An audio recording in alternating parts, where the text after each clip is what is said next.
Assalomu alaykum, hurmatli Uyg'uristonlik qarindoshlar. Assalomu alaykum. Uyg'uriston Azadlik tashkilotining fidokor a'zolari. Bugungi suhbatimiz Sovet ittifoqi parchalangandan keyingi 20 yildan buyon Xitoy hukmronlarining O'rta Osiyoga qaratayotgan siyosatlari va O'rta Osiyoda yashayotgan Uyg'uristonliklarga qaratgan besim siyosatlari to'g'risida elib berildi. Suhbatimizga Uyg'uriston Azadlik tashkilotining raisi Osmonjon qatnashadi qarindoshlar. Diqqatingizga rahmat. Shu Sovet ittifoqi parchalanib O'rta Osiyo davlatlari yangi mustaqil bo'lgan yillarda Xitoy hukumati yomon bearam bo'lgandi. Bizning Uyg'uristonga chegirdosh, o'rtaq madaniyatga ega, o'rtaq tarix yaratgan, qandosh irqidosh bu millatlarning mustaqil bo'lishi xuddi Uyg'uriston Cumhuriyetining mustaqil bo'lishining harbisidek his qilib, Xitoy hukumati vaqtdan urkigan va ichki siyosatida tashviqotlarda bu O'rta Osiyodagi jumhuriyatlar haqiqiy davlat emas deb shunday tashviqot ilib borgan, masalan, o'quvchilarga, o'smir o'quvchilarga va har qaysi ma'rif sohalarida alohida bu xil tashviqotni qanot yaydirib, O'rta Osiyo davlatlari haqiqiy davlat emas, respublika deb. Ular respublik to'liq mustaqil davlat huquqiga ega emas degan bo'ldi dastlabki yillari. Keyin 92-93 yillarga kelgan chog'da O'rta Osiyo jumhuriyatlari hozir Sovet ittifoqining qo'ynidan ayrilib chiqib, nihoyat og'ir iqtisodiy bo'hronga duch keldi. Ishsizlik, nomurodlik hukm surdi. Ular o'z jonini o'zi boqolmaydigan, o'zini o'zi idora qilolmaydigan holga keldi. Nihoyat og'ir xavf ichida qoldi, ocharchilikda yashayotdi degandek bunda tashviqotni olib bordi. Keyin 95-yillardan boshlab O'rta Osiyoga Xitoylar o'z ta'sirini ko'rsatishga boshladi. O dastlabki tashviqotlari balkim Uyg'uristondagi mustaqillikqa tashna xalqimizga yurgizmoqchi bo'lgan ta'til tashviqoti bo'lsa, keyin qarab chiqib Xitoy tashqi siyosatda strategiyasini bir qadar o'zgartirib, bu O'rta Osiyo jumhuriyatlari da'vaga mustaqil bo'lgandan keyin Allohda bir qancha yil ichida cho'kishga boshladi bularning iqtisodiy cho'kishga boshladi. U davlatni qanday idora qilish masalalari nihoyat og'ir bir davolg'ish vaziyatiga duch kelgan chog'da Rossiya ham o'z ishi bilan bo'lib qoldi. Ungacha Checheniston urushi chiqdi. Checheniston urushi bilan bo'lib ketdi Rossiya. Masalan 94-yil 12-oyda Checheniston urushi boshlandi. Rossiya butun diqqati bilan Kavkaz rayoniga qatilib ketdi. Bu oraliqda O'rta Osiyo bir egisiz tashlanib kelayotgandek bir vaziyat shakllandi. G'arb davlatlari bu yerga darhol ta'sir kirgizmadi. Amerika bo'lsin, mayli Yevropa bo'lsin, O'rta Osiyo davlatlariga aldirab bir ta'sir kirgizishga, ya'ni tirishmagan bo'ldi shu vaqtda. Mushu bir bo'shliq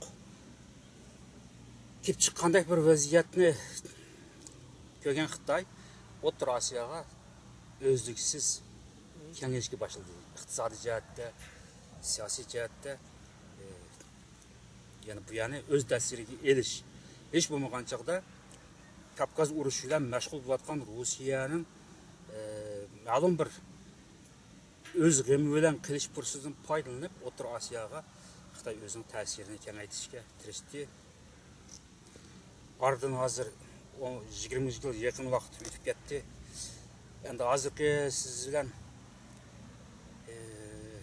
to'xtaladigan tema mana shu keyingi hozirgi shu bugungi vaziyatda Xitoy hukmronlari hozir O'rta Osiyoga ko'proq kelib berib, masalan Qirg'iziston, Qozog'iston, Turkmaniston bu davlatlarda siyosiy bir faoliyatlar olib beryapti bular. Shu to'g'riliq bir ozroq to'xtalgan bo'lsak. Bo'ladi, rahmat. Assalomu alaykum. Hurmatli Uyg'uristonlik vatandoshlar. Shundaqla assalomu alaykum hurmatli Uyg'uriston Azadlik tashkilotining fidokor a'zolari. yuqorida xuddi siz deb o'tgandek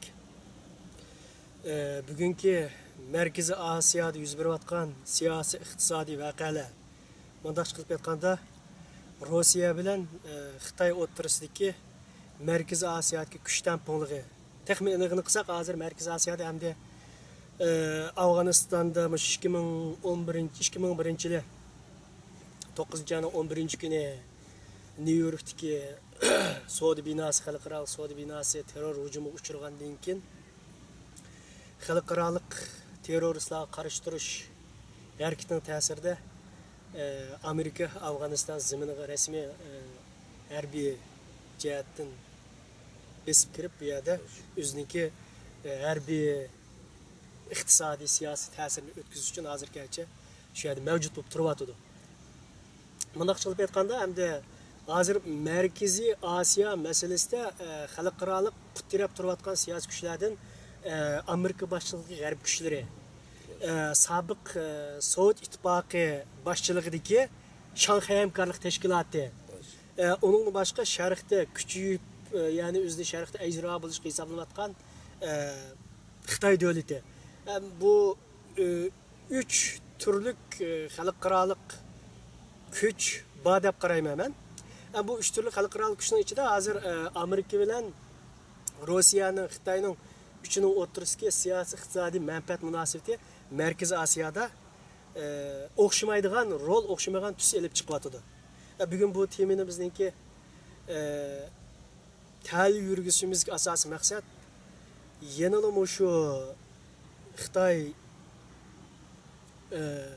atalmış davlat bexatarlik ishlar idorasi ishlagan ASIO taxallusidagi bir Xitoyning chet elga qochib chiqib, shu Uyg'urlar ichidagi Xitoy davlatiga ishlayotgan Uyg'ur atliq josuslarni fosh qilish doklatiga berib, shu yerdan tug'ilgan fikrlar bu. Shu yerda shunday o'tgan qatim suhbatlarimizda qisman o'tgan. Shu esimda qolishicha ikkinchi qatimliq suhbatimizda bu deyman. Shu O'rta Osiyodagi, ya'ni 98-yildagi Uyg'uriston mustaqillik kuchlarining o'rtasidagi cho'kish, ya'ni mag'lub bo'lish vaziyatini shu ASIO'ga o'xshash josuslar taqatgan fitna fasod bilan cho'kkan bir voqea deb qaraydi kishilar degan bir narsa o'tirib chiqdi. Men bu masalada ancha qanoat hosil qilmadim. Chunki taxim shu 9-oyning 13-kuni bu yil 2013-yili 9-oyning 3-kunidan 9-oyning 13-kunigacha Xitoy davlat raisi Shi Jinping Markaziy Osiyodagi 5 davlatni ziyorat qilib chiqdi. Qozog'iston, O'zbekiston, Turkmaniston, Tojikiston, Qirg'iziston degandek davlatlarni ziyorat qilib chiqqandan keyin har bir davlat bilan tuzgan ayrim to'xtamnomalar bor. Masalan, Shanxay hamkorlik tashkiloti 95-yil asoslanib, 96-yil rasmiy Shanxayda tunji qatimliq, birinchi qatimliq yig'inni ochgan kundan boshlab har yili bular o'tirib so'zlayotgan siyosiy, iqtisodiy to'xtamlarning darajasi bag'ansi taraqqiy qilib, hozir halqi texmi uchiq oshkora ba'zi bir to'xtamlar imzolanyapti-ku.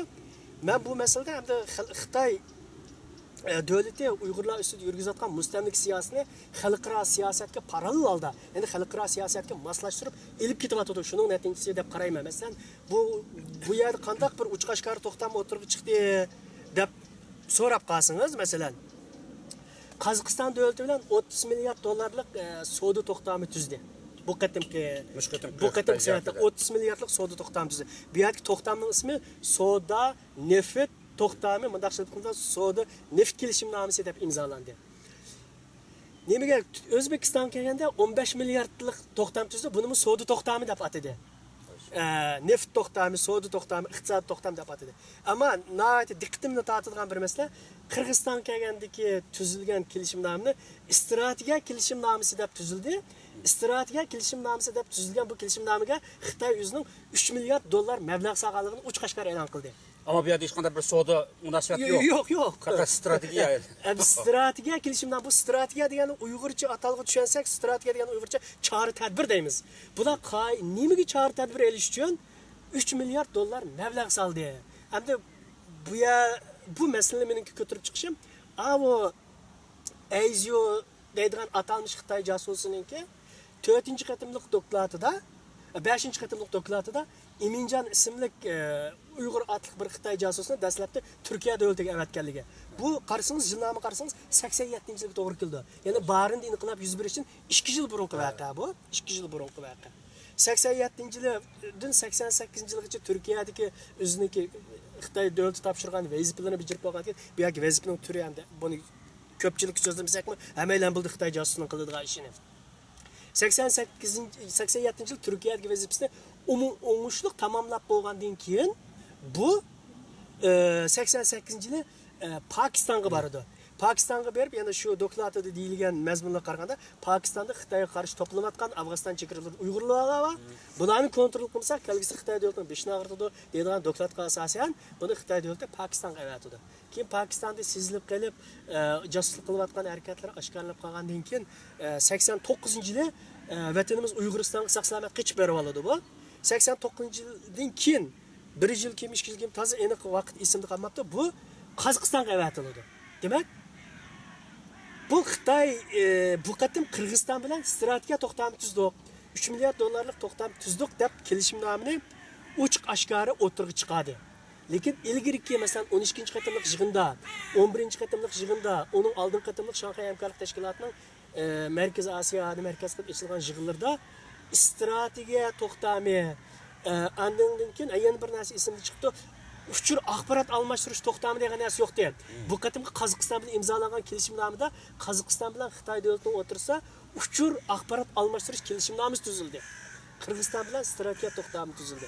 Undaq bo'lsa, bu Xitoyning asosiy ya'ni Shanxay hamkorlik tashkiloti orqali Markaziy Osiyoga silingan.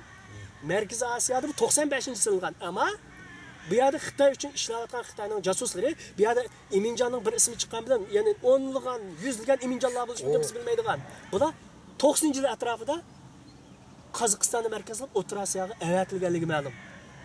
Mushu darsini bir xalqimizga bir yuritpasa. Bu to'g'riliq, bu hozir yana teminiki 5 qaytib olsak hamda shu Ittifoqqa parchalanib O'rta Osiyo Jumhuriyatlari yangi mustaqil bo'lish bir bo'shliq chiqdi bu yerga. Xitoy dastlabda shu asos Uyg'urlar tijoratchi bo'lgan ekan. Tijoratchilar ko'proq tijoratchi niqobi bilan chiqirdan Xitoy bunday qadamni. Xitoy maxsus vazifa bilan chiqqan odamlar bo'lishi albatta ehtimolli zo'r. Endi meniki tafsili biladigan ashada biz yashab o'tgan yillardagi bir hodisani so'zlab o'tsam, o'tgan suhbatda mazroq qistirib o'tib ketdim. Xitoy markaziy hukumati Qirg'izistonga 5 million dollar mablag' ajratgan, ya'ni Uyg'uriston mustaqillik harakatini ujuqtirish uchun ajratgan degan 5 million dollar ajratgan degan bir gapni qistirib o'tib ketdim, ammo tafsili o'tirib qo'yilmadi. Shuni ustida azroq bir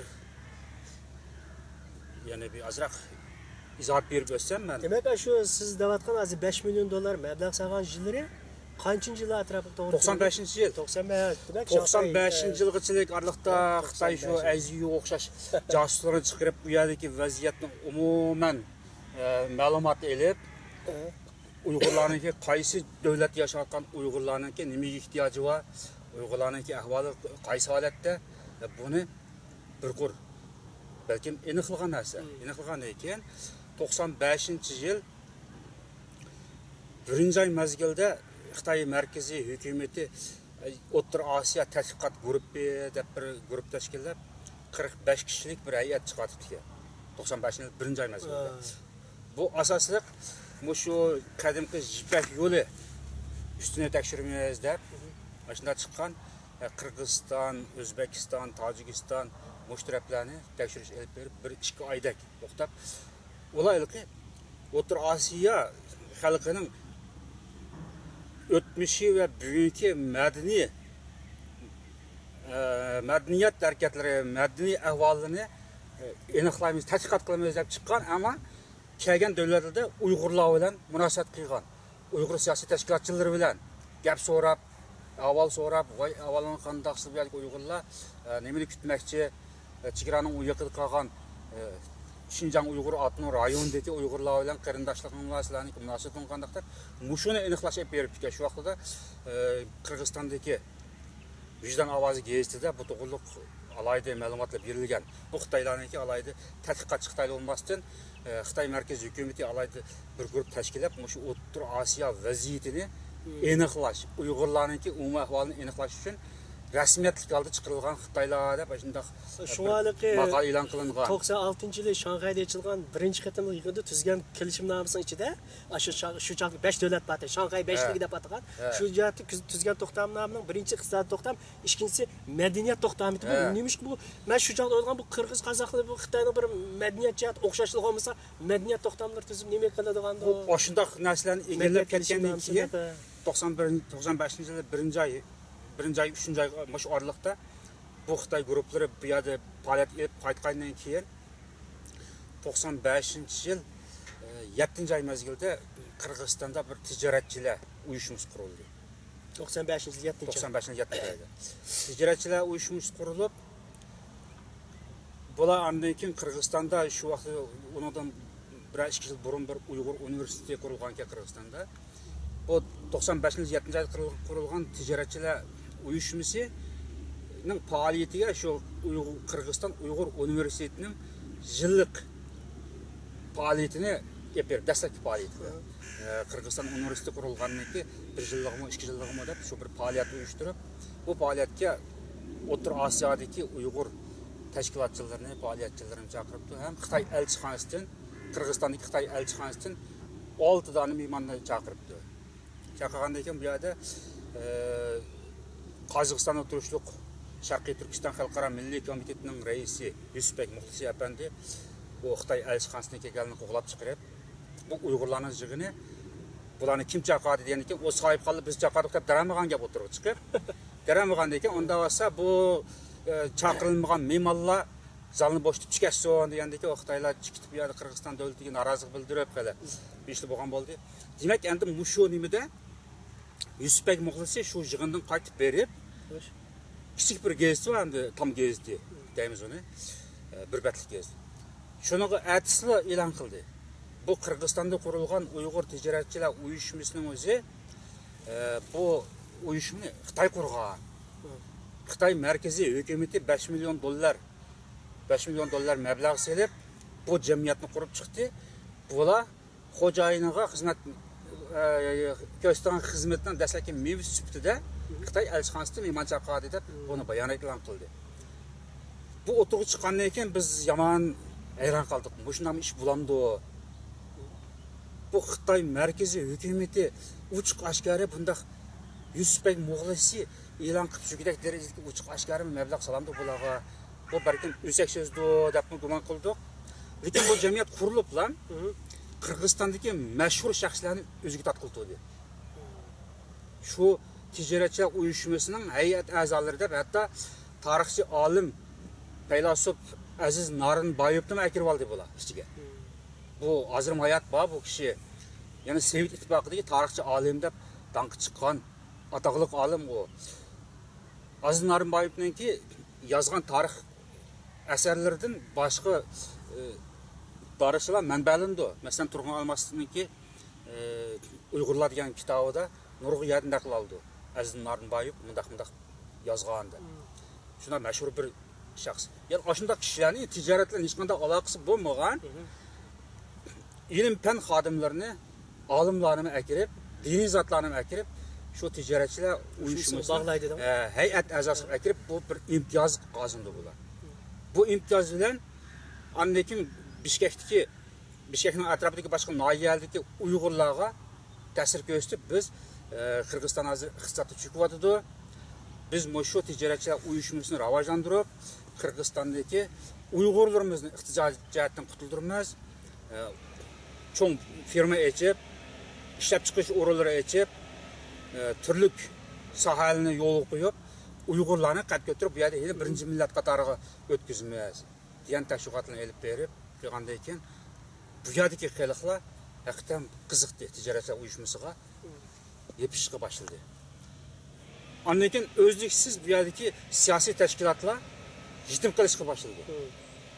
Xalq o'zligidan chekinib, keyin 95-yil 10-oylarga kelgan chaqda, bu yerda biz Uyg'uristonni ozod qilamiz deb davron solgan bilan u yoqdagi qarindoshlarimizga Xitoy ig'ir besim qiladi ekan. Biz mana shu yerda qanchalik harakat qilsak, u yoqdagi qarindoshlarimizni Xitoy yomon zulm soladi ekan. Eng yaxshisi biz o'zimizningki jinni baqirgan bir ishni qilsak, u yoqdagilarni tish qo'ysak ekan deydigan bunda bir tashviqotni chiqarib jamiyatga.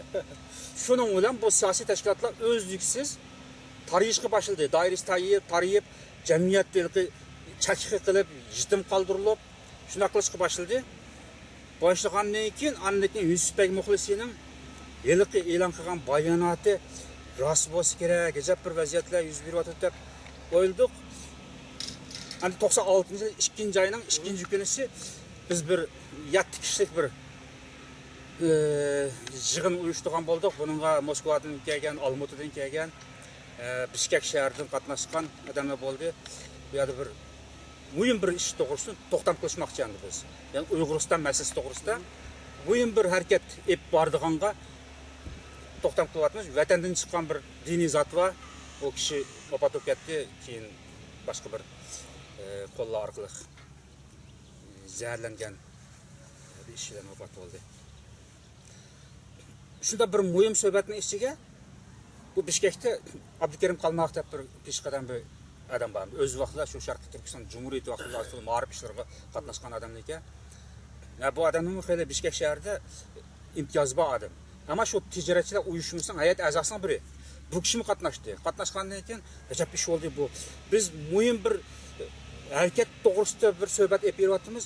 Bu odam tijoratchilar birlashmasining hay'at a'zosi. Bu qanday qatnashib qoldi deb ben Moskvadan kelgan kishidan so'radim. Bu nima ish qatnashdi degandan keyin oy bu adam bu tijoratchilar uyushmasining hay'at a'zosi. Biz bir ish qilsak, albatta bizga tijorat iqtisod lozim. Iqtisodga ehtiyojimiz shuda. Shunga buni qatnashtirmasak olmaydi degandan keyin men aytdim Yusuf Bey muxlisning bayonotini pichirdim uni o'qib. Mana bo'lganda bularning hozir qurilgandan buyon hozir qirg'izlik oraliqda 7-8 oy ichida bu Bishkekning o'zi yomon Uyg'uriston muammolarining cho'kishiga sabab bo'lyapti bular tashviqotlarda. Her türlü vasıtalar yürgüzüyordu. Bulat azı sağlanmaz degandan keyin o kishi so'rdi. Moskvadan kelgan kishi bu Abdukarim Qalmoq degan bu peshqadam ma'rifchidan so'rdi. Mushunda ustunlardan Yusuf Bey muxlisi mushu bir bayonot e'lon qilganki bu rostmi degandan keyin rost dedi. Yusufga mushunda yomon aldirab, sal talva odam radikal. Aldirab bilan buni e'lon qilyapti. Asli biz Xitoy hukumatidan $5 million to'xtam qilishimiz rost dedi. Şuna qiziq baranda bu. $5 million hamını almadık. $1,5 million elib biz əməliyləşdirdik dedi. Ama bu vaqtçılık buların qilgan ticareti yok. O Moskvadan kelgan kishi hayron qoldi. Bu nima deysiz? Rostmi bu? Rost dedi. Bu $5 million hamını almadık. O Xitoy ahmoq emas, hamını berdigan. Dastlabda $1,5 million əməliyləşdirib berdi. Shuni ishiltib biz natija yaratgandan keyin qolganini əməliyləştirdi degandan keyin bu sizlar $1,500,000 elib nimaga amaliyalashtirdinglar desa biz buni savdo to'xtam qilamiz deb oldik Xitoy hukumatidan. Ammo amaliyotda Sharqiy Turkistonning mustaqilligi uchun buni foydalanamiz bu puldan degandan keyin bu yerda yomon bir so'q bir vaziyat shakllandi bu suhbatning ichida. Bu Xitoy sarang qilgan Xitoy sizga Sharqiy Turkistonning masalasi uchun bu pulni ishlatsin deb berdigan. Savdo to'xtam qilgan ekan, qanchalik foyda olding, qanchalik ziyon topding surishtirsa, uniki nima ishlatdinglar pulni? Qilgan tijorating nima hozirgacha degandan keyin bizniki hozirgacha bir tijoratni yo'l qo'yib bo'lmadik. Bu tijoratni yomon oson to'xtamaydi. Biz dastlab qilib Qutatquv bilikni Yusuf Qasi Hojibning Qutatquv bilik degan bu dostonning o'zini ruscha va inglizcha tarjima qildik. Nashr qildik deydi. Ondan keyin Mao Divan lug'ati turkining o'zini ruschaga tarjima qildik. Nashr qildik. Mashinaga $30,000 ketdi. Mush kitobga tarjima qilish, nashr qilish jarayoniga. Biz o'shunda foydali ishga ishlatyapmiz. Degandan keyin bu yerdagi bizning bu 7 kishilik bir suhbatda bo'lgan to'xtamli ashada asosiy sal so'q vaziyat shakllandi. Amaliyotda konkretni qarshi ishki kitobni nashr qilish bo'lsa, uningni boshqa Uyg'uriston, Qirg'izistonda yashayotgan Uyg'ur jamoati ichida biz jim yurishimiz kerak ekan. Agar biz mush Uyg'uriston muammasini ko'tarib chiqsak, vataniy qarindoshlarimiz texnik qiyin kunda qolib ketib, undaq teatr tashviqotini taqatdi. Xilqichiga o'zining ko'z quloqlari bilan ondan narsani taqatdi. Masalan, bu yerda biz turishimiz kerak degan vaziyatni taqatdi. Mayaqdan Xitoy bergan pul bilan Xitoy bilik divanın lug'ati turkini inglizcha, ruscha tarjima qilib nashr qildirdi. Uni biz ko'rmadik, ammo oshda dedi shu kishi, Abdukarim Qalmoq degan odam shunda dedi. Biz doim mana shunday ishlarni qilamiz. Degandan keyin u ortiq u kishi gap so'rab ketmadi. Shuning bilan sal besiqib bu suhbatning bizning ichki suhbatimizni keyingi bir uchrashishda elib boraylik. Bugun nihoyat yaxshi suhbatlashdik deb o'yilib bir ishda to'xtamni bu yerda asosan to'xtatib qo'ygan bo'ldik. Shunday taqab ketdik u yerda. Demak, buni keyin rasmiy surishtirishga tushdim men. Yusufbek Muxlisiydan Olmutaga berib, ayrim o'ltirib rasmiy so'radim. Buni siz qayerdan olgan ma'lumot degandan keyin endi Yusufbek Muxlisiyni u O'rta Osiyoda Yusufbek Muxlisiylar emas, har qanday bir tashkilot qurib, bir faoliyat qilayotgan yoki bir jamiyatga aralashayotgan odamlar KGB bilan munosabat qildi. Shu davlatning KGB'sidan qechib qutulolmaydi. Munosabatli ish qildi. Endi Yusufbek Muxlisiyning asosli u O'rta Osiyoning KGB'lari emas, Moskvaning KGB'laridan ma'lumot keldiganligi aniq endi. Yusufbek Muxlisiy bu vaziyatni mana deyishda Abdukarim Abbosov o'z vaqtidagi Sharqiy Turkiston Jumhuriyatining komandani Abdukarim Abbosovning Xitoy qizi bor ekan Bejinda. Abdukarim Abbosovning Xitoy qizi, ya'ni Xitoy ayolidan tug'ilgan qiz endi. Bu Xitoy qizining o'zi shu vaqtda 95-yillarga vaqtda Xitoy mamlakatlik ayollar birlashmasining ma'mur raisi shunday bir cho'ng amaliy ayol ekan. Bu ayol Xitoy hukumatiga vakolatan u yoqda Anlekin bu O'rta Osiyodagi Uyg'urlarga vakolatan, bo'libmi Qirg'izistondagi Uyg'urlarga vakolatan İldan Abbosov deydigan bir Abbosov familiyasi bor. Bu İldan Abbosov Abdukarim Abbosovning ochisining o'g'li bo'ldi ekan bu. Ya'ni ikki navara degan gap. Abdukarim Abbosovning Xitoy qizi Bejinda, Abdukarim Abbosovning ochisining o'g'li İldan Abbosov Qirg'izistonda. Bu munosabatning ikki uchida ikki Abbosov xizmat ishlar bu iqtisodni shunday amillashtirganki, oyoqdan buningki Xitoy ochisi vakolat berib, Xitoy hukumati pulni bu yo'qolib ketmaydi. Bizning davlatimiz uchun sodiq ishlaydigan qo'lga topshirmaymiz deb vakolat berib, ungacha Xitoy tadqiqotchilar kelib tekshirib, ya'ni aniqlab qaytgan bo'lgandan keyin bu yoqdan bu Abdukarim Abbosovningki jiyan o'g'li İldan Abbosov, uni Danik deb ataydi, ismini qisqartirib Danik deydi u yerda. Bu İldan Abbosovning o'zi şu Xitoy hukumatining, ya'ni markaz hukumatining olgan pulni mayli 1 milyon 500 ming dollar olgan bo'lsin, mayli 5 million olgan bo'lsin, mayli olganda balki bu shu pulni elib amaliylashtirib, o dastlabki qadamda Qirg'izistondagi Uyg'urlarni cho'ktirdi. Bunda cho'kishi O'zbekistondagi, Qozog'istondagi Uyg'urlarga selishtirib aytganda Qirg'izistondagi Uyg'urlarningki iqtisodiy bir qadar tuvan, ham madaniy saviyasimi bir qadar tuvanroq, ham Sharqiy Turkiston Jumhuriyati hokimiyat tarkibiga qatnashganlar asosan yo'q deyarlik, ammo urush qatnashganlar bor, o'z vaqtida qahramonlar, lekin hukumat tarkibiga qatnashgan bunday kishilar asosan yo'q deyarlik Qirg'izistonda. Bu yana qo'lga keltirish, bu yana cho'kirish Xitoyga oson to'xtaydi. İldan Abbosovniki bir odamning puli bilan azroq pulni dasmis edib, bu yana dastlabki qadamda bir cho'ktirib vaziyatni noyitib palashalga keltirgan bo'ldi. Ikkinchi qadamda Xitoy 96-yil va 4-oyda Shanxay boshligida buni qurdi. Shanxay boshligini qurgandan keyin shu 96-yil 10-oyning o'zida Qirg'izistonga dastlab qilib Xitoy qo'g'lab tutish atrofi ta'sis qildi. O'zi xohlagan odamni tutib qo'lga olib chiqadigan idora ta'sis qildi. Tunji qatim Qirg'iziston qurgan Bishkek shahriga. Bu yerdagi vaziyat, ya'ni dastlabda Qirg'izistondagi vaziyat bunda qolishga olib keldi. 96-yilning oxirida bu Shanxay boshligini ta'sis qilgandan keyin, undan keyin yarim yil qolmay Olmutadagi vaziyatmi yomonga yuzlanishga boshladi. U yerdami bir qor korxonachilar deydigan kishilar o'tirib chiqdi, millionerlar o'tirib chiqdi. Bu millionerlarning o'zi Xitoy bilan so'z to'xtam tuzdi asosan. Bu O'rta Osiyo davlatlarida qilgan bir ish bo'lmagandan keyin tijoratli bo'lgan-kan Xitoy bilan bo'ldi hozir butun dunyoning ishi shu. Bo'libmi O'rta Osiyodagi Uyg'urlar tik-tak sodigan millat bo'lgandan keyin bu sodi degandan keyin Yahudiga o'xshash pulning armi yo'q degan o'xshash sodi deganni qildigan gapga kim bilan bo'lsa, u sodininki do'st dushman yo'q narsa qilaverdi. Shuning bilan bu Xitoy bilan to'xtamlashib qurgan firmalar var, mesela ishlab chiqarish o'rinlari var. Demak, shu 96-yili 4 ayda Şanxay Hamkorlik Tashkilotining rasmiy yig'ini ochilishdan burun Xitoy Markaziy Osiyoda, ya'ni aniqini qilib aytganda Qirg'izistonda shu tashkilot qurilishidan burun tashkilotning tunji yig'inida kelishilgan to'xtamnoma, kelishilgan kelishimnomalarning ijtimoiy, siyosiy, iqtisodiy asosini turg'izib bo'lgan asos Shanxay beshligida uni qonunlashtirdi degan gap to'g'ri. Shanxay beshligida shu Shanxay beshligida o'tirib qo'ydigan o'sha to'xtam tuzgan to'xtam, ya'ni shu davlatlar bilan bo'lgan to'xtamni Xitoy oldi bilan, ya'ni bu Rossiya bo'lsin, Qozog'iston, Qirg'iziston, Tojikiston bular Shanxay beshligiga mimon qatorida berib to'xtamga imzo qo'ygan davlatlar bular. Buning oqisidan nimaning borligini ular bilib ketmaydigan chog'lar. Ammo Xitoy necha yil burun tadqiq qilib, oxir berib iqtisodiy mablag'ni sepaqib buyaga rasmiy bir bo'shliq bor.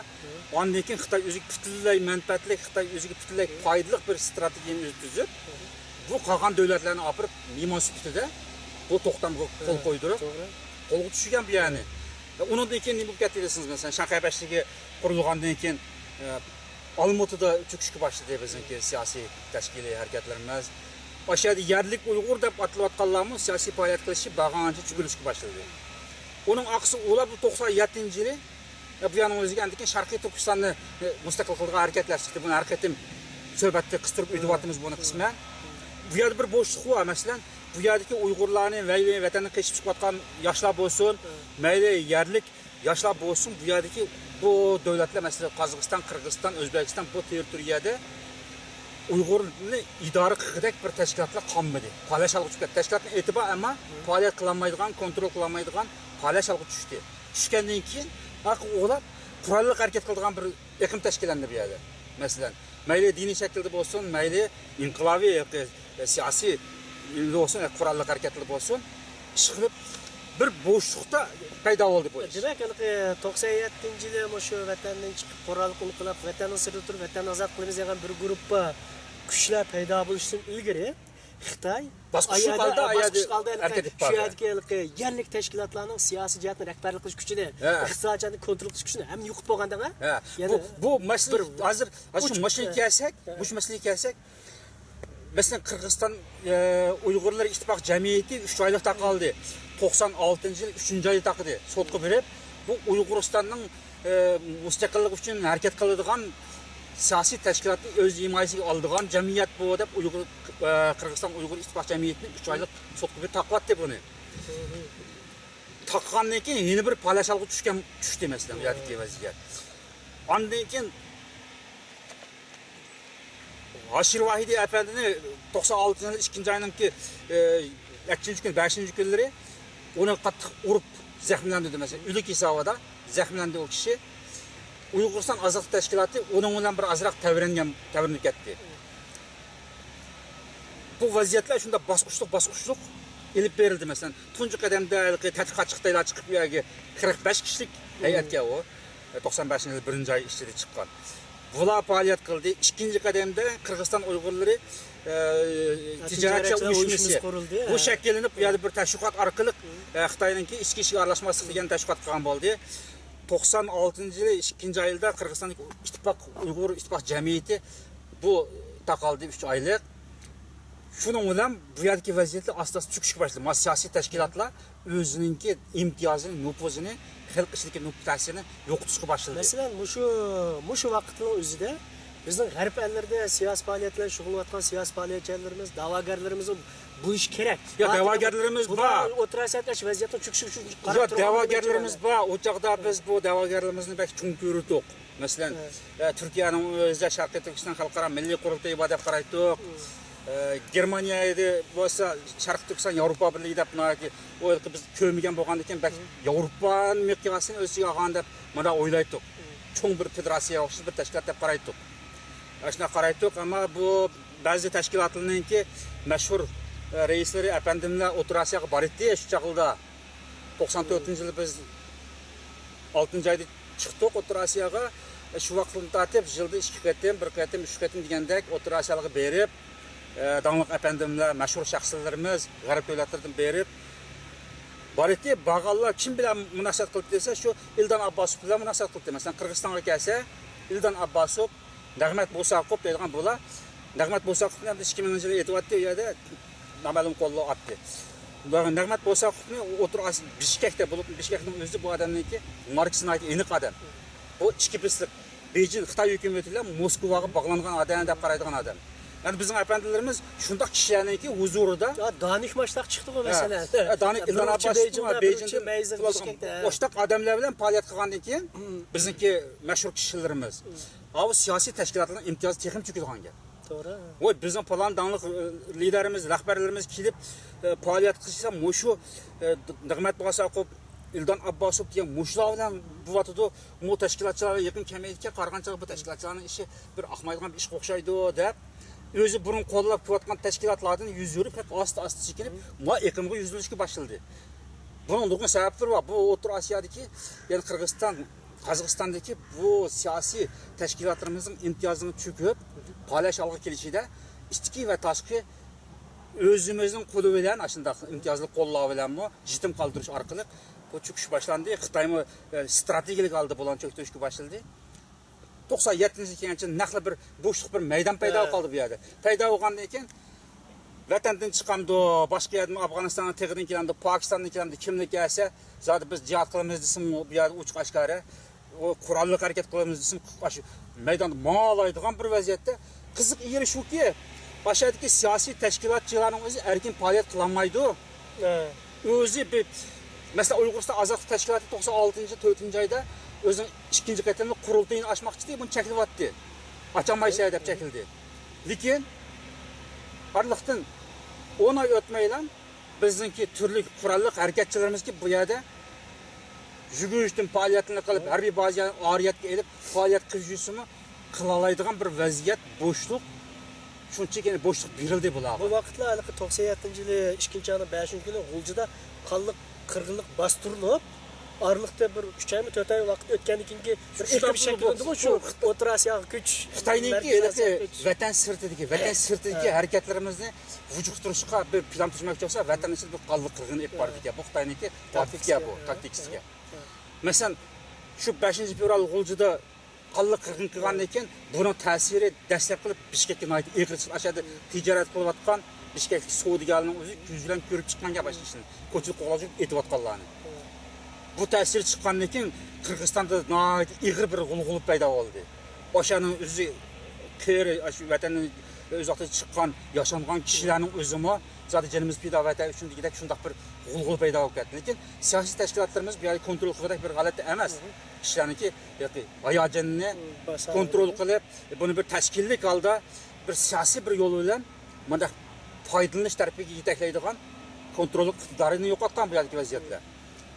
Keyin Olmutga chiqdi bu G'ulji qirg'inchiligining uch qo'llari chiqib, voy qarindashimni qirg'in qilib, bu yerdagi faoliyatlar qilayotgan. Shundan keyin keyin G'ulji qirg'inchiligiga chiqib chiqadigan bir turkum bolalar qichib chiqilgan gap turmidi bir oydan 2 oydan yotamda qandaligimisin chiqib kelib 5 kunlik, 1 haftalik pasportlar, yolg'on pasportlar. Shuning bilan qachaq chiqiravergan gap chiqadi deb bag'andagi pul to'lasi parorib chiqdi deb bir muncha yoshlar chiqib qolgan, qildigan ish yo'q, badg'ay yo'q, vatan qaytib borolmaydi.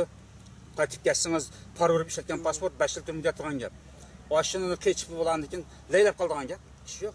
Uning aqidlaridan keyin bularni kontrol qilib, vatanimizga oziqimizga bo'lmaydi deydigan bu vaziyat shakllangan. Masalaninki tugun emishadi-ku. Bu tugun degani masalan bu xalq Xitoy davlati bizni mustamlik qilgan, mustamlikchi davlat bo'lgandan keyin bizga yurgizadigan ichki tashqi siyosatini bo'libmi dünya xalqaro tashqi siyosatning o'zgarish yo'nalishiga beqib turib, mas qadamda o'zgartirdi ekan. Masalan, agar shunday bo'lmasa, bu 20 million bu Uyg'uriston xalqini muvaffaqiyatli bostirib, uzun kesil mustamlika qilib olish imkoniyati pat arada yiqi araliqda qisqa araliqda mumkin emas ekanda. Masalan, men o'ylayman shu balki esingizda bo'lsa kerak. 89-yili 26 noyabr Berlin temi o'rildi masalan Germaniyada. Berlin temi o'rilib 1990-yili 10-oyning 3-kuni bu deyman. 90-yil 10-oyning 3-kuni Sharqiy Germaniya bilan G'arbiy Germaniya birlashib bir Germaniya qo'shma federatsiyasiga aylandi. Aniq taxminan 1 yil o'tgandan keyin 91-yili 10-oyning 21-kuni Sovet ittifoqi parchalanib, rasmiy bu yerda 15 davlat mustaqillikka erishdi. Qarasangiz Muşundaq Berlin teminin örüldüğanlığını, Sovet İttifaqının yemirildiğanlığını Xitay dövlət buluş süpütü bilen bildi dep qarayman. Elbette bildi. Çünkü xalqara siyasetten buluvatkan uçurulduğun internasyonallık, casusluk nimelerden bu dövlətlerin parçalı bir yer bardığanlığını, dövlətler ara tüzülüvatkan kelişimlerini bu narsani bildi. Undaq olsa, mesela Sovet İttifaqıdaki bir ittifaq parçalanıp, bu yer bir 15-16 dövlət müstakillik erişse, bizning kol astımızda Tibet, Uyg'uriston, Tayvan, Moğoliya, Han degan qatorliq bir qator nurg'un joylar bor. Bular bu fursatdan payini bizning beshimizdan ortmasin deydigan mundaq siyosiy strategiya bilan shu joylardagi sharoitga yiqilish, siyosiy o'zgarishdan keyin vatandagi Uyg'uriston xalqining jiddiy ta'siri uchrab Xitoyga qarshi bir harakat qo'lga qo'yishniki oldini oladi ekan. Shu nimishqasiz, nima uchun barin inqilobi bu 90-yil Sovet İttifaqı parçalangan ekan bo'lmaydi. Shu barin inqilobini hozir men Berlin temini qurishdan burun shuni azroq qistirib o'tmoqchi edim. Shu barin inqilobi portlab chiqqan mezgilda shu vatqan chaqning o'zida Xitoy bu janubga intayin ko'plab askar yo'tkidi. İşkir ülküldün askeri yotkidi. Quruq üzülmey 4-nji ayının 5-nji günü bu voqea qo'zg'algan bo'lsa, 4-nji ayının o 6-7-nji kunlardan boshlab putillar askar yotgan, vavarni yotgan, quruqni yotgan, quruq üzülmey 1 oydan ortiq janubga askar yotkidi. U vaqtda biz o'ylab qoldikki, bu nima shu ketdi, bu barindagi ish degan kichkina bir ish bu. Bunchalar askarning ehtiyoji shu ediki, Qashqarda turayotgan Bünkdan diviziyaning o'zi bostirib tukitib bo'lgan bir harakat. Bu Xitoyning bu askarning quyrug'ini misqi uzilmay yetkildi deb biz vaqtda o'ylatdimiz. Biz kuch ko'rsatib qo'ydik Xitoy debchi. Xitoy o'shini yig'ib ol, bizning manda jiq askarlarimiz bor deb kuch ko'rsatib bizga qo'rqinch uchun yo'tkayotgan o'xshaydi. Ya patlab bo'lgan shu. Patlab bo'lgan ekan shu bostirib bo'lgandan yo'tkayotdi askarni. 4-nji ayning 5-nji kun patildi, 5-nji ayning oxirigacha yo'tkayotdi askarni Xitoylab. Yo'tgandan keyin biz vaqtda o'yildik. Agar yanashda qo'zg'alsang, bizning mundaq qurol kuchimiz bor, bizga kuching yetmaydi, o'shini beldab bizga tahdid sag'ili. Yani o'zi kuchini ko'rsatib qo'ygan o'xshaydi deb manda o'ylabdik. Amaliyotda bo'lsa Xitoy Sovet ittifoqi parchalangancha bu chegaraning bo'sh qoldig'ini Xitoy bilgandan keyin shu barin inqilobi bana qilib chegaraga adam askar etgangan. Sovet ittifoqi o'chog'ida norozilik bildirdi. Masalan, meni chegarangda nima ish qilsa askar etgandan keyin bu yerda to'plan chiqdi, bostirib bu yomon eg'ir bu vaziyat. Men chegarayimni qo'g'dash uchun bu askar o'tkayotiman deb shu barin inqilobini bana qilib Xitoy bu yerga milyonlab askar o'tkazildi. Orliqdan 1 yil o'tmaylan Sovet ittifoqi parchalandi. 1 yildan keyin Sovet ittifoqi parchalandi. Bu chegara butunlay Xitoyga kelib qoldi masalan. Xavfsiz, xatarsiz, ungacha agar Sovet ittifoqi parchalangandan keyin askar o'tkazgan bo'lsa, Rossiya buni yo'l qo'ymaydi. To'g'ri. Nima qilmoqsan, hujum qilmoqchi bizga deb Rossiya yo'l qo'ymaydi uningga. Men chegarayning mudofaalarimasa yo'q, bu senga o'xshash, menga o'xshash mudofaalarim, seniki bu yerda ortiq haqqing yo'q deb Sovet ittifoqi Rossiya norozilik bildirdi uningga. Masalan, shu 96-yil 4-oy Shanxay hamkorlik tashkiloti qurilgandan tortib bugungacha bo'lganlikda Xitoy va Uchqashqar askar yo'tkamidi. Masalan, yo'tkagan askarlar bor, askar bor, borning munosabatlar yo'tgan askarlar chegaraga etib bo'ldi degan gap. Masalan, demak Amerika masalan Afg'onistonga kirishdan burun Xitoy yana askar yo'tkamasdan, shu 5-fevral G'ulji voqeasi bilan bu shimoldagi chegaraga butunlay askar yo'tkadi. Mayli Amerika Afg'onistonga kirsin, Tojikistonga kirsin, Xitoyniki xeyli uzoqchik mudofaalanigidek askar bor degan gap. Yani bizning ishimizda vatanning ichida qandaq bir harakat qo'zg'almasin, burun natijasi bizga kiyotgan faqat xalqaro bir tashviqot qilishga, Xitoy Uyg'urni bostirib ketadi degan bir tashviqot bilan foydasi bo'ladi. Onunla bizga kiyotgan bir yordamnoma vaziyatimiz nimasimi yo'q. Asosimi yo'q deki. Bir qancha odamning maoshini berishdan boshqa tuzuk bir yordam yo'q, iqtisodiy yordam yo'q, siyosiy jihatdan yordami yo'q. O'zimizni tashlab qo'yadi hozir. Bu endi o'ngshaydigan vaziyat mana shu, o'zimiz kontrol qilib, ya'ni vatan sirtidagi o'zimizning tashkiliy vaziyatlarimizni, siyosiy vaziyatlarimizni o'zimiz kontrol qilib, remont qilib, bu buzilgan yerlar bo'lsa, bir sog'lom bir vaziyat keltirmasak, o oldin qatlam bir suhbatlarımda o'tib ketdim, bu chirib ketgan bir narsaga boshqa yordam qilmaydi. Masalan, ya'ni orasida chirik buzuqqa bir harakatga chet ellik yordam qilmaydi. Mayli iqtisod bo'lsin, mayli siyosat bo'lsin, yordam qilmaydi. To'g'ri, shu gapingizga men azroq bir o'zimning xos bir ko'z qarash bor. Masalan, shu oxirgi qatimliq Bishkekda 13-yilda ochilgan Shanxay hamkorlik tashkilotining yig'iniga toza tafsiliy nazar solsangiz, bu 2014-yili Amerika'nın Afganistan'dan asker çekindirip çıkıştan burun başlanmadıdı bu. He. 2014 yılı Amerika Afganistan'dan asker çekindirip ketken ki Xitayning Xi Jinping'ni alag etgan dadi şu.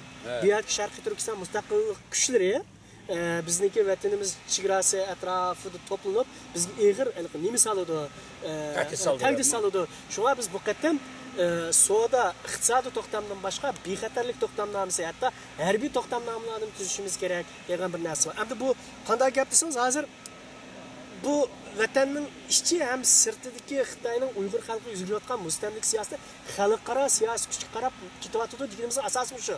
Afg'onistondan Amerika o'zining askarlarini 2014-yil echkitilganligini Xitoylar burun bilgachga yoki buni Amerika xil burun e'lon qilgan narsa. Shunga vatanning ichida yaqinda chiqqan uchurlarga qaraganda hijrat jamoati deb bir jamoat paydo bo'libdi. Ota bola hammasi bugungi kunda hijrat qilib vatanni tashlab chiqarsang, Alloh yo'lida sen mishadi jihad qilib shahid bo'lgandan ko'p ajr savob erishsa deb hammasi Afg'onistonga yig'ildi ekanda. Buni hozir Afg'onistonga yig'ilayotgan gap. Amerika yig'ilgan ekan, bu yerda Afg'onistonda Uyg'ur talibanlar paydo bo'ldi hozir. 2014-yili Xitoy Amerika Afg'onistondan chiqasi Xitoy qanday o'yin o'ynaydi desangiz, hozir masalan shu yaqinqi 4-5 oy ichida vatanimizning har qaysi yezi saralar kuniga 5-10 odamni Xitoy qushqashnatgandek etib bordi. Buning hech kimga yoqmaganlik, burun bir odamni etibdi desa, xalqaro matbuotlar e'lon chiqib, voy Uyg'urni unda qildi, bunda qildi deb telqi to'xtamay davriga chiqdi.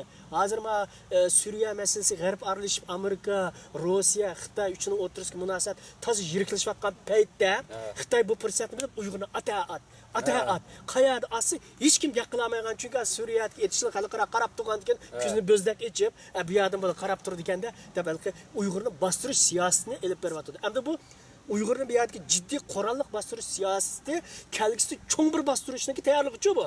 Chunki 2014-yil agar Amerika Afg'onistondan o'zining askarlarini qaytarib chiqib qolsa, bu yerda qandaqdir bir yo'llar bilan hozir hijrat qilib chiqqanlar, ma'lum bir qurollar bilan Xitoy davlatiga hujum qilgan bo'lib kirdi-da, shuning bilan sirtdan bizga hujum qilib kirdi deb hozir Bishkek bilan Qozog'iston bilan Qirg'iziston bilan tuzgan to'xtamnomining nimasiga asosan vatandagi bir qism Uyg'urlarni hozir Pachpirat 10-20 datgan bo'lsa, noyi bo'yicha kollektiv atadigan.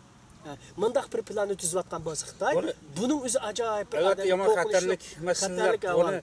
Buni siz degandek bu siyosiy tashkilotlarimiz o'ygindigan hozir jiddiy aloqa muzokara qilgan bir davrga kirib qoldi-ku. Bu hozir chet elliklarga berib bu yerda da'vo qilish o ayrim masala. Ama bir qilishga tegishlik harakatning bir tashqi qismi, diplomatiya qismi. Harakatning ichki qismini kontrol qiladigan ham mukammallashtirib etmaydigan bir qurilib chiqish kerak. O yig'lab qaqshab bergan bilan ishdan atmaydi. Yig'lab qaqshaganda keyin dading nima desa, nima deydigan gap ekan, u Xitoyni chet elga u yerdan qo'g'lab chiqib bermaydi. Maniqma deb oldi bilan, ya'ni o'zimizda bir sog'lom bir harakat guruhi bo'lish kerak. Masalan, shu 2014-yili Amerika Afg'onistondan askar chekindirib chiqatdi deganni faraz qilib turaylik. Amerika Afg'onistondan askar chekindirib chiqatdi deganligining o'zi Amerika Markaziy Osiyo siyosatidan voz kechdimi desa yo'q. Amerika bu chaqda Sharqiy Janubiy Osiyoga ba'zi Yaponiya bilan Rossiya o'tirsida, Yaponiya bilan Xitoy o'tirsida orol masalasi kelib chiqyapti. Buningda Yaponiya o'zining uzil kesil maydonini bildirib, bu orol meningki qadaq desa, qo'lingdan kelsa urush qil. Davlat shunga bu yerda har xil manevrlar o'tkazildi yaqindan bu yan. Demak, agar Amerika bu yerda masalan Sharqiy Janubiy Osiyodagi davlatlarningki masalan Yaponiya bilan bo'lgan ittifoqdoshligi, Janubiy Koreya bilan bo'lgan ittifoqdoshligi, Tayvan bilan bo'lgan ittifoqdoshligidan foydalanib turib, Afg'onistondan chekinib chiqib turib, O'rta Osiyoda bir malomanchilik chiqishninki ehtimol bo'lib qolsa, u chaqda u ishga Uyg'ur aralashib qoladi. Uyg'ur aralashgandan keyin u chaqda Amerika rasmiy uchqashkari bu nim qilyapsa, sen Uyg'urni nim deb bostirsa deb xudo hozirgidek Asad hukumati o'zining xalqiga zaharli gaz bombalarini atdi, o'zining xalqini bostir deb aralashganda bir aralashning yo'li ochilib qolarmikin degan strategiya bo'lishi mumkin deb o'ylayman men. Shu agar shunga uchun siz degandek sog'lom bir yetakchi kuchimiz bo'lmaydi. Chet elda, ya'ni shu ashak yig'ilib qolgan kuchlarning o'zini siyosiy jihatni yetaklaydigan bir sog'lom tashkiliy bir kuch bo'lmaydi. Masalan, Suriyaning o'ziga hozir Yevropaning aralashmayotgan nimasiga desangiz, Asad hokimiyatini og'dirgandan keyin bu yana kim boshqardi, idora qildi degan andisha bor. Bu yerda Talibanlar ketib hozir, Al-Qoida ketib, Hizbullah ketib, hammasi qo'ltiq qilib, guruh qilib bilinib, ba'zida bir bilan chetishib qoldi bular, ba'zida Asad hukumatiga qarshi urush qildi. Mushu guruhlardan qaysi guruh Suriyani idora qilib ma'laydi deb bular ko'z yetmaylik hozir. To'pni to'g'ri dedingiz. Mesela 2012-yili 11-oyda Turkiyada Suriya vaqtli hukumat qurilgan. Suriya vaqtli hukumat qurulmuş. Asad hukumati yıkılsa, Suriya hokimiyatni o'z ustiga oladigan hokimiyat deb bu vaqtli hukumatning ichida hatto bizning Germaniyadan borgan arablar bor. Biz Germaniya shu bir parlament ishlagan odamlardan tortib bor. G'arb balki o'zining shu vaqtli hukumatni o'rin olsa, kelgisi bizlar massiv ishlab keta oladi degan odamlarni tashkillab olib, vaqtli hukumat qurib, urush qilayotganlarga bir tizimligini topshirsa, bunday odamlarni biz tonimaymiz degan gapasang apa. Vaqt kelganda bularni biz birlashib bu hukumatni boshqarib olmaymiz degankin, endi bu g'arb o'zining qurgan vaqtli hukumatdan asta voz kechib, jim turib oldi. Shunga bu qatam Amerika Suriyaga harbiy harakat qo'llanish masalasida toza munozara qilayotgan vaqtida Yevropa o'zining uch ifodasini bildirmadi. Yevropa mesela Angliya urushga qatnashmaymiz dedi, parlamentdan qaror chiqdi. Germaniyaga bir tarafda biz faqat o'lib ketganlarga kapallikka vatib bermaymiz deb qarab turdi-ku bular Germaniya hukumati. O'lganlarga kapallikka vatib bermaymiz dedi. Ashu endi bu yerda nima uchun aralashmaydi desangiz, dal ashad aralashib, igi chiqsa, kelgusida shu vaziyatni kontrol qiladigan bir kuchning borligiga g'arb kuchlarining bo'lib Yevropaning kuchi yetmadi. Vaqtli hukumat tashkilot paxta bo'lmadi. Odamlarni avatib so'zish paxta, urush qilib, Asad hukumatiga qarshi partizanlar guruhilar nim qilib paxta, kurish paxta hech narsa amalga oshmadi. Butkul kuchni Amerika davlati chiqarib, kuchab harakat qilyapti. Hatto aşağı berib, nima partizanlarni tashkillab, Suriya partizanlarini tashkillab, harbiy mashqlantirib, bu Asad hukumatiningki og'dirilmay, aşağıda uzun turib ketishning o'zi, bu yerda boshqa arab bariga o'xshash tiz ta'sir ko'rsatmasligini o'zi, aning Rossiya bilan, Xitoy bilan bo'lgan zich munosabat bor.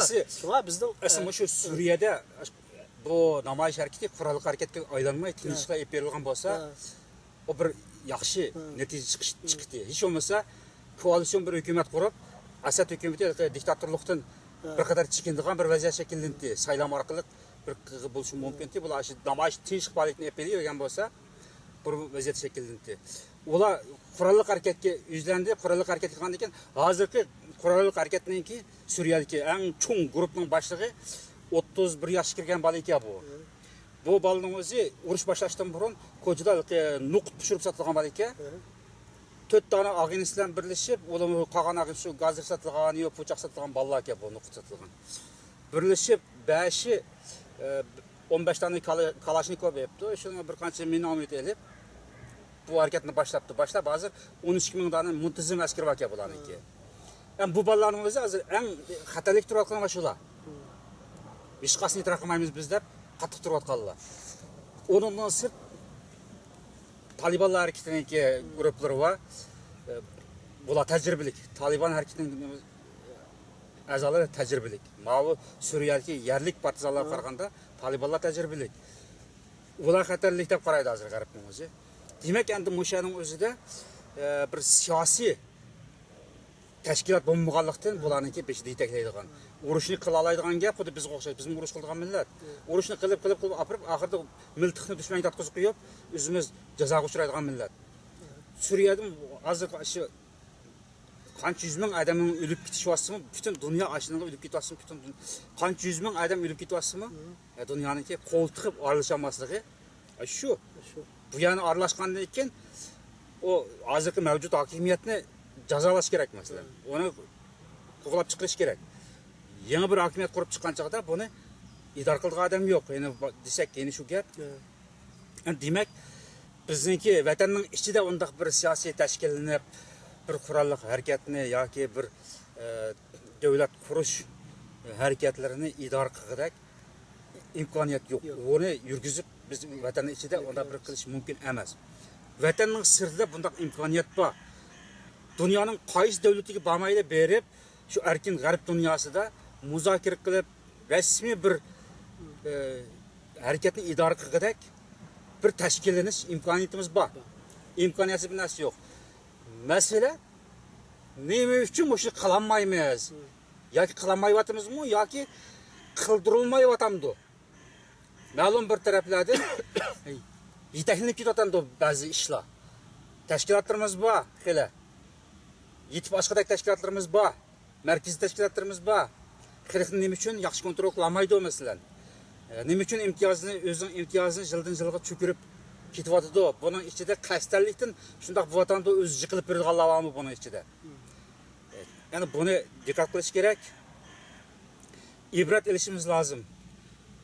95-yillardan 98-yillargacha aralıqdagi O'rta Osiyodagi bir bo'shliqda kelib chiqqan fojia, tatgan ziyonlarimizni g'arb dunyosida tatib qolmasligimiz uchun kelgusida vatanimizda shunday bir qurolliq bir harakat qo'zg'alib, Xitoy askarlariga qarshi ajallik zarba beradigan bir hareketlerimiz başlangan çağda şunu siyasi cihattan idare qilmaligidek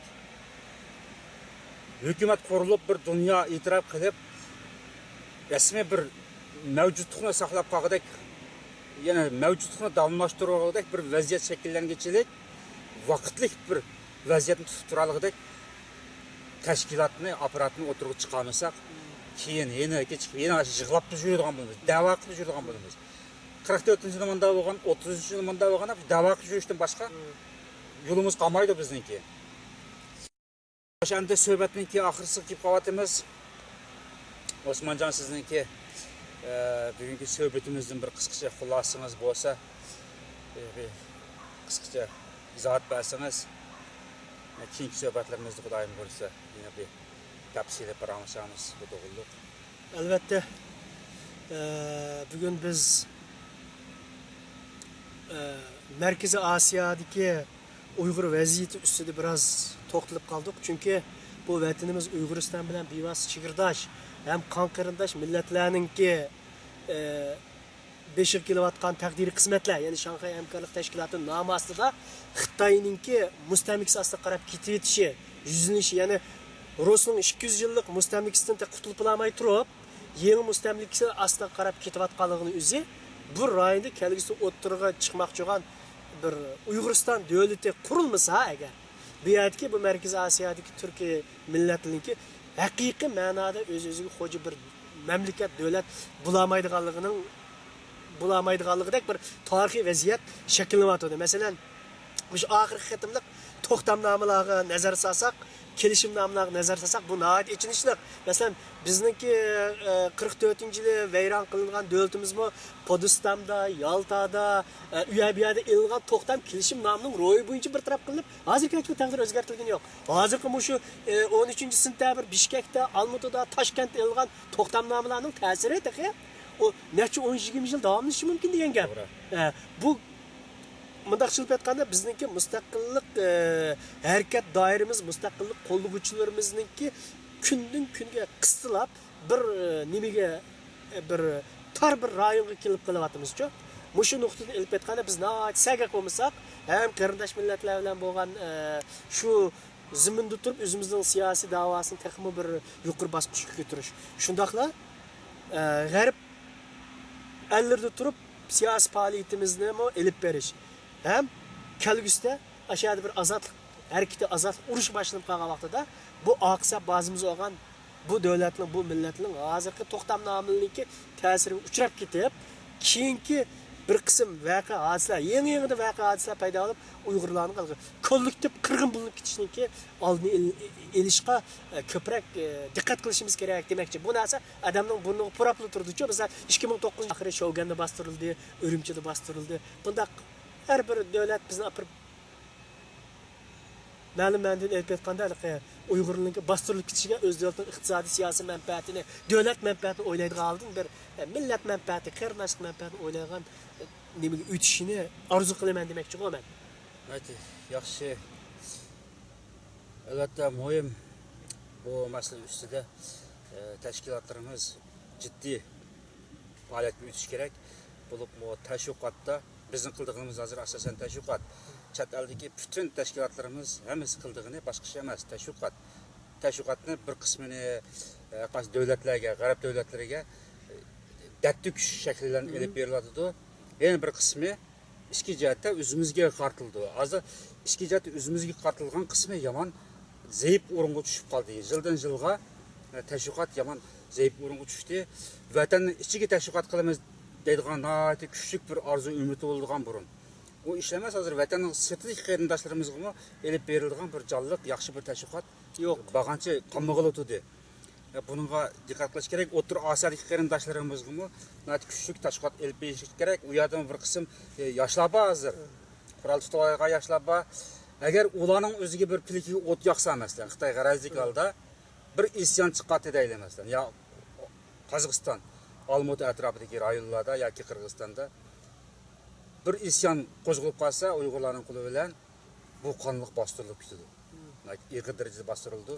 Demokratik davlat degan bilan bu O'rta Osiyo davlatlariga hozir yeydigan nonning g'amida. O nonning o'ziga to'pchachiman deb birlari kelib, bir ishni qilsa, albatta ular jon achchig'ida qattiq qo'lliq qilishni yonmaydi. Masalan, hozir bu tuzilgan bexatarlik to'xtamnomasi degan shu. Masalan, shu bexatarlik to'xtamnomasi Xitoyning manfaatiga masalan Xitoy ashada echayotgan korxona firmalarga hujum qilib qoldi deydi bir isyonchilar chiqib. Uyg'ur yoki Sharqiy Turkiston mujohidlari Islom partiyasining nomidan deydi. Nima bo'lmasin, Uyg'ur shakli bilan chiqib bir kimlar ish qilib baqsin, u albatta Xitoyningki manfaatiga ziyonlik emas, yerlik millatning niniga ziyon solgan bo'ldi. Ular yeyotgan niniga eshigi to'pchashgan ekan, albatta bular qattiq qo'lliq qilishni olmaydi. Shunday ishlarni O'rta Osiyodagi qarindoshlarimizga keng ko'lamli yetkazish kerak. Bu yerda tinchlik vaziyatda odam yetildirish, ilmiy jihatdan, kasbiy jihatdan odam yetildirish, hokimiyat qatlamiga odam kirgizish, yerlik davlatlarda parlamentlarga millat vakili kirgizish, siyosiy qatlamlarda yerlik tuvan hukumatlarda hukumatning yerlik qatlamlariga Uyg'urlarni kirgizishga tirishish kerak. Yevropa tarafidami, G'arb tarafidami, Turkiya qaysi davlatlardami Uyg'urlarning siyosiy sahifasini o'stirishga, masalan, partiya tashkilot qatlamlariga qatnashtirib, saviyasini o'stirish, sahifasini o'stirish, sifatini o'stirish kerak. Buni aytib muhim. Bizning shu yaqin kelgusida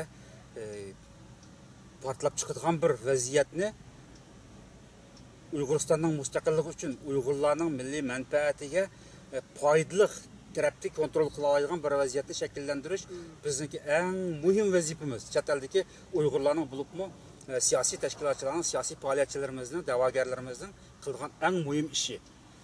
To'g'ri. Hurmatli qarindoshlar, bugungi suhbatimiz mana shu yerda oxirlashdi. Kelarki qitim suhbat kishi Allohga omonat, xotirjam bo'linglar.